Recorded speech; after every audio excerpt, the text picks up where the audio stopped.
punën e një edukimit gjithëbashëm shkolla.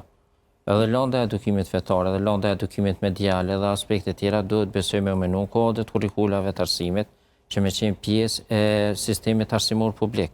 Me qëllimin për me pa në kuptimin e përgjithshëm se cilët kishte me qenë mekanizmi kryesor që kishte me arrit vedijen edhe edukimin e gjithëbashëm të sistemit arsimor. Pra, këtu në situata kur kemi aq shumë sfida, nuk gëzon njeri me unis me paragjykim ndaj asnjë propozimi. Duhet pra mu trajtu, me pa me kujdes, edhe me ne që lënda e edukimit fetar më me qenë e dobishme. Është temë që është trajtu për disa kohë edhe për disa vite, por që nuk ka pas në interesim të gjithëbashëm për me u mendu në mënyrë sa më praktike të mundshme, edhe me efekte sa më pozitive se si kish mujt me u dhënë nëse zbatohet.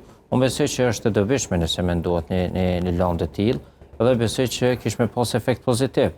Në fundit edhe në Kosovë është mirë me bërë një farë analize midis shkollave për me po exemple, disa shkolla ku është një farë fryme e vlerave morale, me disa shkolla tjera të përgjithshme me po se çysh është sjellja, veprimi, natyrisht, nuk po flasim për absolutizma të shkëlqyshëm në asnjë vend, për drejtësa jemi njerëz edhe natyrisht përcjellen edhe këto tmetat në çdo sektor. Megjithatë, në disa shkolla për exemple ku ka një frymë gjithëbashme të vlerave morale, besoj që edukimi edhe raporti është pak më i kujdesshëm se sa në disa shkolla tjera, qofshin këto publike, qofshin këto private. Dhe me ne që në këtë aspekt nëse bëhet një farë krahasimi, mundet me menu që në ato shkolla ku mbizotron nëse ku ka elemente edhe të frymes morale fetare, ekziston një farë përgjithësi një shembull shumë më i mirë i shkollës se sa në krahasim me shkollat e tjera.